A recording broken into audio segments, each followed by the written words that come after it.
आज आप फेसबुक उठा करके देख लीजिए, सभी फेसबुक पेजों पर ग्रुपों में एक मैसेज चल रहा है कि पुजारियों की हत्या हुई है, भगवा से इतनी नफरत क्यों है, हिंदू धर्म के खिलाफ इतना बड़ा महापाप चल हुआ, हिंदू पुजारियों की हत्या हुई।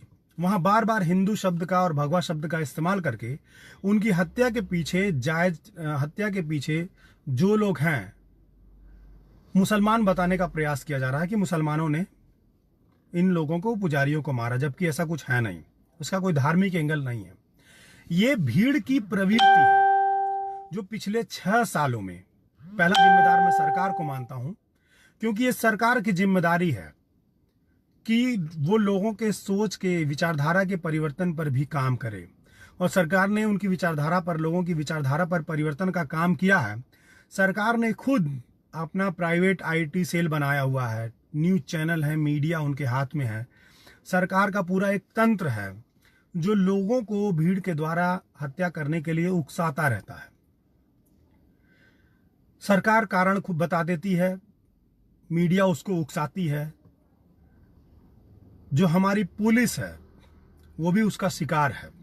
आपने देखा होगा कि जब छात्रों को का प्रोटेस्ट होता है तो पुलिस किस बर्बरता के साथ कितना बढ़िया शक्ति प्रदर्शन करती है उनको पीटने के लिए। लॉकडाउन में भी आप लोगों ने देखा होगा कि मजदूरों को किस तरह से पुलिस कितनी बेरहमी से पीट रही है। वहीं जब भीड़ की बात आती है, भीड़ के द्वारा किसी की हत्या होती है, तो पुलिस वहां पर चुपचाप हाथ बांध करके खड़ी हो जाती है। कुछ दिन पहले एक वीडियो और बिहार से आया था जहां एक जय श्री राम बोल करके एक लड़का कूच करके एक लड़के को मारता है। पुलिस वाला वहां खड़ा होता है, उसके पास एक अत्याधुनिक राइफल भी होती है। अगर वो चाहता तो हवाई फायर करके उसकी पिटाई को रोक सकता था, लेकिन वो नहीं रोकता। जब वो मन भर पूरा मार लेता है तब वो उसको उठा करके, अधमरे लड़के को उठा करके अस्पताल ले जाते हैं। तो पुलिस का भी बहुत बड़ा रोल है। जितनी सख्ती से वो प्रोटेस्ट करने वाले छात्रों पर शक्ति प्रदर्शन करती है, गरीब असहायों मजदूरों पर शक्ति प्रदर्शन करती है, उतनी सख्ती से वो भीड़ या हत्यारे लोगों पर जो आजमाइश नहीं करती है। सरकार का क्या है? सरकार इसका भी फायदा लेने में जुट गई है। हर मुद्दे को भटकाने के लिए उसका एक हिंदू मुस्लिम एंगल दे दिया जाता है। कोरोना भी हमारे देश में आया तो उसका भी हिंदू मुस्लिम दे करके जो मूलभूत बातें हैं उससे भटका दिया गया और उसका भी हिंदू मुस्लिम करण कर दिया गया। आज भी अखबार हमारे यहाँ का लगातार लिख रहा है, उसके दिमाग में मरकज ही चल रहा है। तो ये जो भीड़ के द्वारा काफी लोग जुड़ गए हैं, भीड़ के द्वारा लोगों की हत्या करने की प्रवृत्ति है, वो एक दिन में नहीं बनी है। इसको हमारी सरकार, मीडिया, पुलिस और न्यायपालिका ने मिल करके बनाया है। सरकार ने कैसे बनाया? सरकार हर मुद्दे को सांप्रदायिकरण करना चाहती है। इस देश में सांप्रदायिकरण करने के लिए आप जानते होंगे कि बाबरी मस्जिद को गिरा करके उसकी 2500 साल तक उसको कैश कराया, हिंदू मुस्लिम विवाद को उन लोगों ने कैश कराया। फिर अभी सीए एनआरसी ला करके इन लोगों ने हिंदू मुस्लिम किया देश में।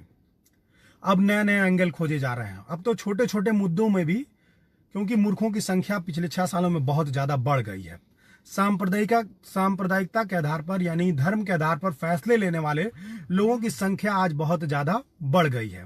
तो अब छोटे छोटे मुद्दों में भी हिंदू मुस्लिम आराम से किया जा सकता है और भीड़ को मोटिवेट किया जा सकता है। तो सरकारें ये काम बखूबी कर रही हैं। दूसरा मीडिया का तंत्र है। मीडिया क्या करती है?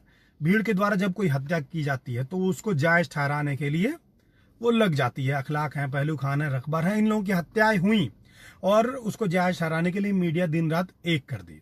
एक आध लाइन उन्होंने इंसानियत वाला भी बोल देते हैं बैलेंस करने के लिए, लेकिन उनका पूरा फोकस रहता है कि इसको हम जायज ठहराएं। अब वो भीड़ एक हथियार बन चुका है। जैसे पिस्टल होता है, बंदूक होता है, तलवार होता है, चाकू होता है, उसी तरह से ये भीड़ हो गया है। और ये पिस्टल, बंदूक, तलवार, चाकू जब किसी के सीने पर या गर्दन पर चलता है तो वो ये नहीं देखता है कि गर्दन हिंदू का है, मुस्लिम का है कि किसका है। अब वो जो भीड़ हत्या करने के लिए तैयार की जा चुकी है वो किसी को नहीं देखेगी। वो हिंदू को भी मारेगी, मुसलमान को भी मारेगी। और 17 अप्रैल के दिन यही हुआ। बहुत सारे हिंदुओं को लगता है कि वो सेफ हैं, आज ठेलों पर, सब्जी के ठेलों पर भगवा झंडे लगा करके उनका हिंदूकरण किया जा रहा है। मुस्लिम वेंडरों को, मुस्लिम सब्जी बेचने वालों को हिंदू मोहल्लों में पीटा जा रहा है। ठीक है, ये उसी घटना की परिणति है। अब आते हैं कि हमारा न्यायपालिका कैसे जिम्मेदार है। आज फैसला ऑन स्पॉट, इस वाक्य को जान लीजिए कि लोगों के दिमाग में ये बात आ गया है कि फैसला ऑन स्पॉट करिए।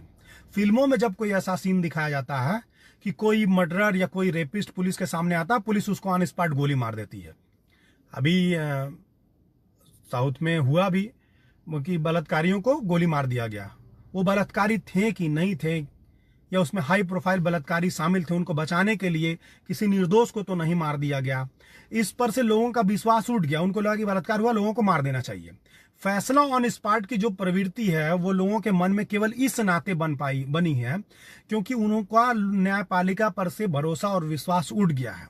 न्यायपालिका न्याय देने में इतनी देरी कर दे रही है कि लोगों को लगता है कि किसी भी मामले को, अपराधी को अगर हम कानून को, पुलिस को सौंपते हैं तो इसको सजा मिलेगी कि नहीं मिलेगी, इसमें बहुत संशय है। इस नाते पब्लिक के अंदर ये मनोवृत्ति डेवलप हो गई है कि फैसला ऑन स्पॉट होना चाहिए। तो न्यायपालिका का एक और भी पहलू है, अखलाक पहलू। अकबर खान, इन लोगों की हत्याएं जब होती हैं, वीडियो आता है, वीडियो में जो दिखाया जाता है कि भीड़ मार रही है, पहलू खान को मार रही है, लेकिन कोर्ट कहता है, न्यायपालिका कहती है कि हम वीडियो को सबूत नहीं मानेंगे, हत्यारे बरी हो जाते हैं।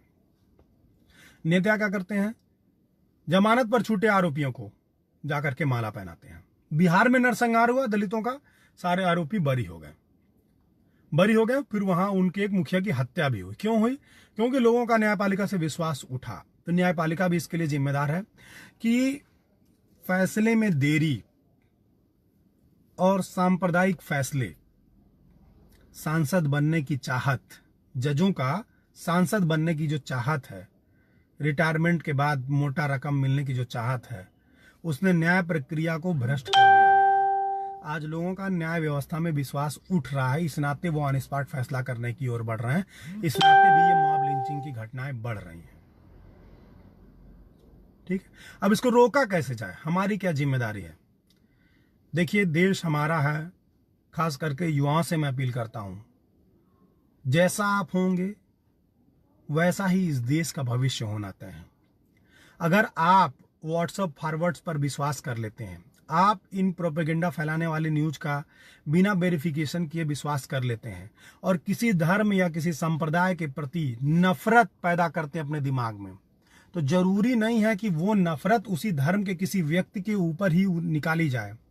अगर आपके दिमाग में हत्या करने की नफरत है तो आप किसी न किसी दिन, ये भी हो सकता है कि आप अपने भाई या पिता की ही हत्या कर दें, घर में किसी की हत्या कर दें।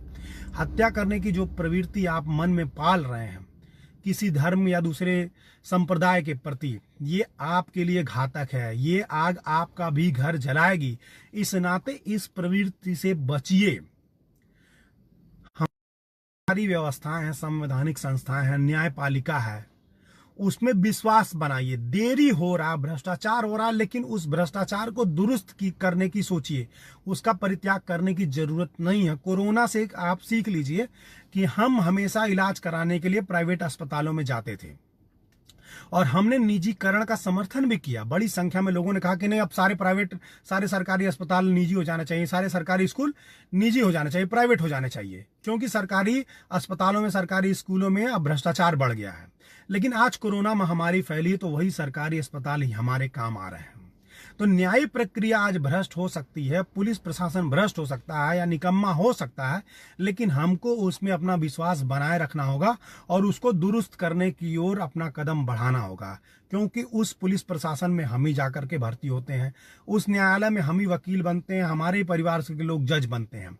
तो हम अगर हत्यारी प्रवृत्ति लेकर के दिमाग में चलेंगे तो वो जज भी हत्यारा होगा, वो वकील भी हत्यारा होगा, वो पुलिस भी हत्यारा होगा, या वो डरपोक होगा, या उसकी सरकारी या संवैधानिक संस्थाओं में विश्वास खत्म होगी।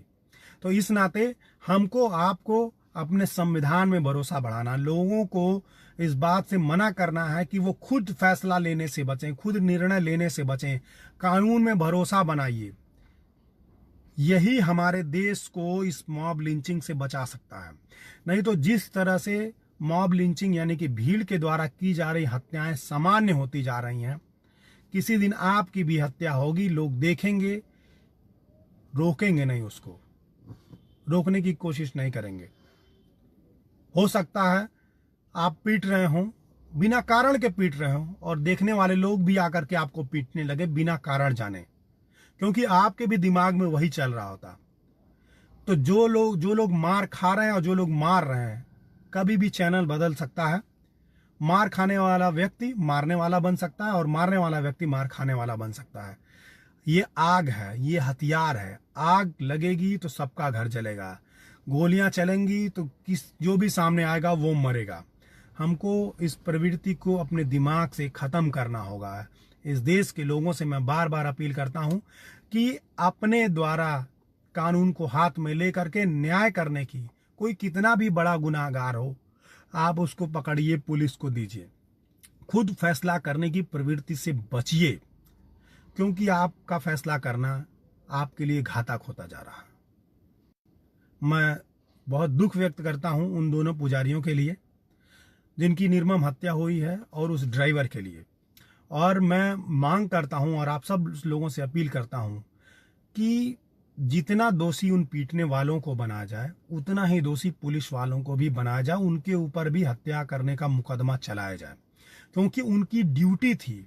इस बात का उनको पैसा मिलता है कि वो लोगों की रक्षा करेंगे। असीमित पावर मिला है, जितना पुलिस को पावर है उतना किसी को भी पावर नहीं है। तो पुलिस के पास असीमित पावर है, आपको असीमित शक्ति दी गई है, आपको शक्तिमान बनाया गया है, लेकिन आप चुपचाप खड़े होकर के देखते हैं। बहुजन समाज से जुड़ी हर खबर को देखने के लिए बहुजन टीवी को लाइक कीजिए, सब्सक्राइब कीजिए और शेयर कीजिए।